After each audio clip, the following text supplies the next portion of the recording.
ബഹുമാനപ്പെട്ട മുഖ്യമന്ത്രിയുടെ പ്രസംഗത്തിലും മറ്റ് പ്രമുഖ നേതാക്കളെല്ലാം പരാമർശിച്ചുകൊണ്ട് ഞാൻ ആവർത്തിക്കുന്നില്ല. കേരളത്തിൽ ഇന്ന് കണ്ടുവരുന്ന ഭൂരിപക്ഷ ന്യൂനപക്ഷ വർഗീയ പ്രീണനം അതിന് ഏറ്റവും കൂടുതൽ സഹായിക്കുന്നത് UDF ആണ്. അവരെ സംബന്ധിച്ച് ആര് തല്ലിയാലും കുഴപ്പമില്ല, ഇവിടെ ഒരു തല്ല് നടക്കണം എന്നതേ ഉള്ളൂ. ഇവിടെ ഒരു അരാജകത്വം ഉണ്ടായാൽ അത് മുതലെടുത്ത് കരകയറാമെന്ന് ചിന്തിക്കുന്ന UDFൻ്റെ സംവിധാനങ്ങൾ, ആ സംവിധാനം ഇന്ന് ഏറ്റവും പ്രോത്സാഹിപ്പിക്കുന്നത് മതവികാരം ഉണർത്തിവിടുക എന്നുള്ളതാണ്. BJP ഉണർത്തിവരുന്ന മതവികാരത്തെക്കാൾ അപകടകരമായ മതവികാരമാണ് UDF ഈ സംസ്ഥാനത്ത് അഴിച്ചുവിടുന്നത്. ഈ കഴിഞ്ഞ തെരഞ്ഞെടുപ്പിൽ നമ്മൾ പറഞ്ഞു, പഞ്ചായത്ത് തെരഞ്ഞെടുപ്പിൽ എന്ത് പറഞ്ഞു? പോറ്റിയെ കയറ്റി. ആര് പോറ്റിയെ കയറ്റി? പോറ്റിയെ കയറ്റിയത് തന്ത്രിയാണ്, മന്ത്രിയല്ല. പോറ്റിയെ കയറ്റത് ഏതോ മന്ത്രിയാണ്, പോറ്റിയെ കയറ്റിയത് ഏതോ ബോർഡ് മെമ്പറാണ്, ഏതോ ചെയർമാൻ പ്രസിഡൻ്റാണ് എന്നെല്ലാം പറഞ്ഞ് പ്രചരിപ്പിച്ച് പാട്ട് പാടി നടന്ന കോൺഗ്രസ്സുകാർ ഇപ്പോൾ പറയുന്നത് പോറ്റിയെ കയറ്റിയത് തന്ത്രിയാണ് എന്ന് ആര് കണ്ടെത്തി? കേരളത്തിൻ്റെ ബഹുമാനപ്പെട്ട ഹൈക്കോടതി നിയോഗിച്ച സ്പെഷ്യൽ ഇൻവെസ്റ്റിഗേഷൻ ടീമാണ്. സാധാരണ ഒരു അന്വേഷണം തുടങ്ങിയാൽ അന്വേഷണം പൂർത്തിയാക്കി കോടതിയിൽ ചാർജ് ഷീറ്റ് സമർപ്പിക്കുകയാണ്. ഇവിടെ അങ്ങനെയല്ല. എല്ലാ ആഴ്ചകളിലും 1-2 ആഴ്ച കൂടുമ്പോൾ ഉദ്യോഗസ്ഥരെ വിളിച്ചു വരുത്തി അടച്ചിട്ട കോടതിയിൽ ബഹുമാനപ്പെട്ട ഹൈക്കോടതി ചോദിക്കുകയാണ്, എന്തായി കാര്യങ്ങൾ, എവിടം വരെ എത്തി, ആരെയൊക്കെ അറസ്റ്റ് ചെയ്തു, ആരൊക്കെയാണ് കുഴപ്പക്കാർ എന്നന്വേഷിക്കുന്ന അത്ര കൃത്യതയുള്ള ഒരന്വേഷണത്തിൽ ഈ പറയുന്ന മോഷ്ടാവായ പോറ്റിയെ ക്ഷേത്രത്തിൽ കൊണ്ടുവന്നതും അവിടെ അകത്ത് കയറ്റിയതും തന്ത്രിയാണ് എന്ന് പറയുമ്പോൾ കുറേ ആൾ പറയുന്നു അങ്ങനെയല്ല, ഞങ്ങൾ ഉദ്ദേശിക്കുന്ന ആൾ കേസിൽ പ്രതിയാകണം. അതാണിപ്പോൾ ഇവിടുത്തെ രാഷ്ട്രീയം. ഞങ്ങളെന്താണോ ഉദ്ദേശിക്കുന്ന അയാൾ കേസിൽ പ്രതിയാകണം. എന്തൊക്കെ കുറ്റം ചെയ്തു എന്ന് UDFും BJPയും ഒരേ സ്വരത്തിൽ പറയുന്നു. അവർ ആ കുറ്റം ചെയ്തു എന്ന് സമ്മതിക്കണം. അത് പറ്റൂ. ഈ രാജ്യത്തൊരു നീതിന്യായ വ്യവസ്ഥയുണ്ട്. അവിടെ സത്യസന്ധമായി മാത്രമേ ഒരു ഗവൺമെൻറ് പെരുമാറാൻ പറ്റൂ. മാത്രമല്ല, സർക്കാർ സ്വാധീനിക്കപ്പെടുന്ന ഒരു അന്വേഷണമല്ല, സംസ്ഥാന സർക്കാരിനോ ബഹുമാനപ്പെട്ട മുഖ്യമന്ത്രിക്ക് പോലും ഇടപെടാൻ കഴിയുന്ന ഒരു അന്വേഷണമല്ല ശബരിമല വിഷയത്തിൽ നടക്കുന്നത്. ശബരിമലയിൽ ഒരു ക്രമക്കേട് നടന്നിട്ടുണ്ട് എങ്കിൽ അത് കണ്ടെത്തുമ്പോൾ കോടതി മുമ്പാകെ തന്നെ അത് വരികയും അവരെ ആരാണോ കുറ്റക്കാർ അവർ ശിക്ഷിക്കപ്പെടുകയും ചെയ്യും. ഒരു തെരഞ്ഞെടുപ്പിൽ മറ്റൊന്നും, ഞാൻ ഈ പഞ്ചായത്ത് തെരഞ്ഞെടുപ്പിൽ എല്ലാ സ്ഥലത്തും പോയി നോക്കി. BJPക്കും കോൺഗ്രസിനും ഒരേ സ്വരം പറയാനുള്ളത് ആ ശബരിമല ശബരിമല ശബരിമല ശബരിമല ശബരിമല. ആരാണ് ശബരിമലയിൽ സ്വർണം കട്ടതെന്നും കൊടിമരത്തിൻ്റെ മുകളിലിരുന്ന വായുവാഹനം വരെ അടിച്ചുകൊണ്ട് പോയത് ആരാണെന്നും ഇപ്പോൾ ദിവസങ്ങൾ കഴിയുന്നവരും തിരഞ്ഞുകൊണ്ട് കേരളത്തിലെ ജനങ്ങളെ ഒരു തെരഞ്ഞെടുപ്പിൻ്റെ ഭാഗമായി തെറ്റായി ധരിപ്പിച്ചതിന് കേരളത്തിലെ ജനങ്ങളോട് UDFും BJPയും ഒരേ സ്വരത്തിൽ മാപ്പ് പറയേണ്ട സമയമായിട്ടുണ്ട്. ഞങ്ങൾ പറഞ്ഞത് എന്താണ്? നമ്മളെ സംബന്ധിച്ച് ഈ തെരഞ്ഞെടുപ്പ്, പഞ്ചായത്ത് തെരഞ്ഞെടുപ്പ് വന്നു ജനങ്ങളോട് പറഞ്ഞത് ഈ നാടിൻ്റെ പുരോഗതിയെക്കുറിച്ചാണ്. ജനക്ഷേമപരമായി തൊഴിലുറപ്പ് പദ്ധതി അവസാനിപ്പിച്ചതിൻ്റെ പ്രതിഷേധമാണ് രേഖപ്പെടുത്തിയത്. അത് കഴിഞ്ഞ് നമ്മൾ ക്ഷേമ പെൻഷനിലുള്ള വർധനവിനെക്കുറിച്ചാണ് നമ്മൾ പറഞ്ഞത്. ഓരോ ഗ്രാമപ്രദേശത്തും വന്നുള്ള വികസനത്തെക്കുറിച്ചാണ് പറഞ്ഞത്. നാടിൻ്റെ നന്മയെക്കുറിച്ചാണ് ഇടതുപക്ഷ ജനാധിപത്യം പറഞ്ഞത്. പക്ഷേ മുന്നണി പറഞ്ഞത്, പക്ഷേ അത് കേൾക്കാൻ ആളുണ്ടായില്ല.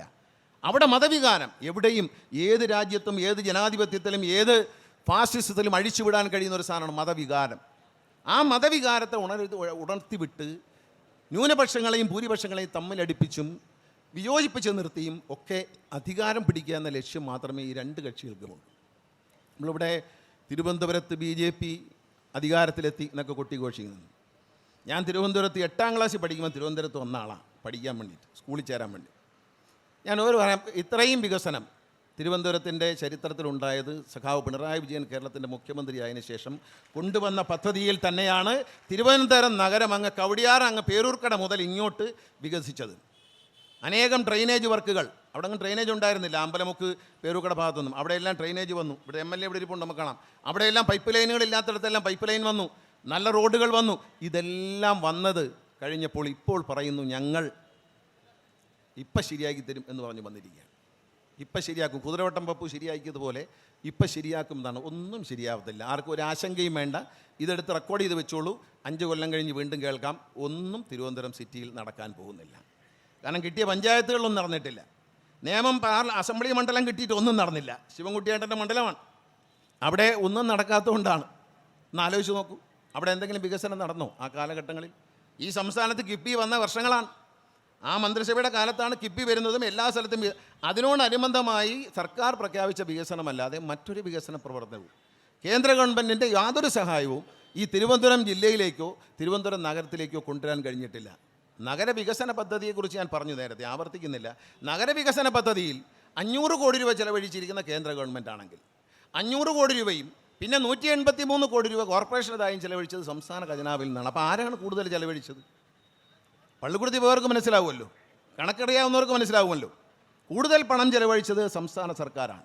ഇപ്പോൾ ജലജീവൻ മിഷൻ പദ്ധതി, ജലജീവൻ പദ്ധതിയിൽ ഏതാണ്ട് 35% മാത്രമേ കേന്ദ്രത്തിനുള്ളൂ. ബാക്കി മുഴുവൻ, അതായത് സാധാരണക്കാരായ പൗരന്മാരിൽ നിന്ന് സ്വീകരിക്കേണ്ട ബെനിഫിറ്റ് വരെ കൊടുക്കുന്നത് സംസ്ഥാന സർക്കാരാണ്. വേറെ ഇന്ത്യയിൽ ഒരു സംസ്ഥാനത്തുമില്ല. എന്നിട്ട് ഈ 35% തരാനുള്ളതോ അതൊട്ട് തരുന്നുമില്ല എന്നാണ് മന്ത്രി പറഞ്ഞത്. ഒരു വർഷമായിട്ട് അത് കൊടുക്കുന്നില്ല. അപ്പോൾ ഈ പദ്ധതി എങ്ങനെ നടന്നു? സംസ്ഥാന സർക്കാർ ഇപ്പോൾ കൊടുക്കാൻ റോഡുകൾ നശിച്ചു. വീണ്ടും നബാർഡിൽ നിന്ന് കോടിക്കണക്കിന് രൂപ ലോൺ എടുത്തിരിക്കുന്നത് സംസ്ഥാന സർക്കാരാണ്. കാരണം പല റോഡുകളും വെട്ടിപ്പൊളിച്ചു, അത് മൂടണ്ടേ? അതിനുവേണ്ടി സംസ്ഥാന സർക്കാർ നബാർഡിൽ നിന്ന് 5000 കോടി രൂപ ലോൺ എടുത്തിരിക്കുകയാണ്. നമുക്കറിയാം, നമ്മുടെ ഗ്രാമപ്രദേശങ്ങളിലെ പല റോഡുകളും പൈപ്പിട്ടു, അത് തല്ലി പൊട്ടിച്ചു, അത് പൊട്ടിക്കേണ്ടി വന്നു. അത് നികത്താൻ പണമില്ല. 5000 കോടി രൂപ സംസ്ഥാന സർക്കാർ നബാർഡിൽ നിന്ന് ലോൺ എടുത്തിരിക്കുന്നു. അതാണ് കൊടുക്കുന്നത് ബില്ല് മാറാൻ. ഇപ്പം വന്ന കോൺട്രാക്ടർക്ക് ബില്ല് മാറി കൊടുക്കണ്ടേ? ഇതെടുത്ത് കൊടുക്കുകയാണ്. അപ്പോഴും കേന്ദ്ര ഗവൺമെൻറ് കണ്ടുകൊണ്ടിരിക്കുകയാണ്. എന്ന് പറയുന്നത് നരേന്ദ്രമോദിയുടെ ജലജീവൻ മിഷൻ ഈ ഒരു വർഷമായി തരാനുള്ള 35% കോടിക്കണക്കിന് രൂപ റിലീസ് ചെയ്തില്ല. കാരണം പണി പൂർത്തിയായി. എൻ്റെ നിയോജകമണ്ഡലത്തിലെ 8 പഞ്ചായത്തുകളിൽ 7 പഞ്ചായത്തുകളിലും പണി പൂർത്തിയായി. പക്ഷേ ബില്ല് കൊടുക്കാൻ നിവർത്തിയില്ല. കാരണം അവർ പൈസ തരണ്ടേ? ആ പൈസയും സംസ്ഥാന ധനകാര്യമന്ത്രി കണ്ടെത്തണം, സംസ്ഥാന ഗവൺമെൻറ് കണ്ടെത്തണം. ഇങ്ങനൊരു അവഗണനയുണ്ടോ? തിരഞ്ഞെടുപ്പ് എടുക്കുമ്പോൾ ഇനിയിപ്പോൾ മുറുക്കും. ഇനിയിപ്പോൾ ഇറങ്ങിയിട്ടുണ്ട്, ഇനി എയിംസ് വരും. അത് തൃശ്ശൂരിൽ വരുമോ ആലപ്പുഴയിൽ വരുമോ? കാരണം തൃശ്ശൂരാണെങ്കിലും MP പറയുന്നത് അമ്മയുടെ വീട് ആലപ്പുഴ, അതുകൊണ്ട് ആലപ്പുഴയിൽ മതി എന്നാണ്. എന്നാൽ തെങ്കാശിയിലായാലും മതി എന്നായി. അവസാനം തെങ്കാശിയിലേക്ക് പോയി. അങ്ങനെ പോയിക്കൊണ്ടിരിക്കുകയാണ്. ഒളിമ്പിക്സ് വരുന്നുണ്ട് കേട്ടോ, താൻ വലിയ പ്രശ്നമില്ല. ഇന്ത്യയിലല്ല, തൃശ്ശൂർ, കേരളത്തിൽ ഒളിമ്പിക്സ് വരുന്നുണ്ടെന്നാണ് പറയുന്നത്. ഒളിമ്പിക്സേ ഏഷ്യാഡൊന്നും അല്ല, ഇവിടെ നിന്നൊക്കെ അങ്ങ് പോയി ഒളിമ്പിക്സ്. എന്തൊക്കെ കേൾക്കണം നമ്മളിപ്പോൾ.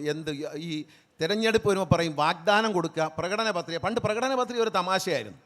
1-ാം പിണറായി സർക്കാരിൻ്റെയും 2-ാം പിണറായി സർക്കാരിൻ്റെയും പ്രകടന പത്രിക മാത്രമാണ് ഇന്ത്യ മഹാരാജ്യത്ത് തിരഞ്ഞെടുപ്പ് ഇറക്കിയ പുസ്തകത്തിൽ 99% 100% കാര്യങ്ങളും സാധിച്ചത്. ഈ 2 പ്രകടന പത്രിക എടുത്ത് പരിശോധിക്കാം. 1-ാം പിണറായി സർക്കാരിനെ വരുന്നതിന് മുമ്പ് ഇറക്കിയ പ്രകടന പത്രിക, 2-ാം പിണറായി സർക്കാരിന് ഇടയ്ക്കിയ പ്രകടന പത്രിക, ഇപ്പം നിലവിലുള്ളത്. അതിൽ 98% കാര്യങ്ങളും ചെയ്ത് കഴിഞ്ഞിരിക്കുകയാണ്. അങ്ങനെ ചെയ്ത 2 പ്രകടന പത്രികയെ നമ്മളെ ഇന്ത്യ മഹാരാജ്യത്തെ ജനാധിപത്യത്തിൽ കണ്ടിട്ടുള്ളൂ. അതിനു മുമ്പ് ഈ പ്രകടന പത്രിക എന്ന് പറയുന്ന ഏറ്റവും വലിയൊരു കോമഡിയല്ലേ നമ്മളെ സംബന്ധിച്ച്. ഇലക്ഷൻ വന്നാൽ പ്രകടന പത്രിക ഇറങ്ങിയിട്ടുണ്ട് എന്ന് പറഞ്ഞാൽ നടക്കാൻ പോകാത്ത കാര്യങ്ങൾ എടുത്തിട്ടുണ്ട്, കുറച്ച് കാര്യങ്ങൾ പുളു അടിച്ചിട്ടുണ്ട് എന്നുള്ള കളിയാക്കിയ ആളുകൾ പറഞ്ഞിരുന്ന കാര്യമാണ് ഇന്ന് മാറിയിരിക്കുന്നത്.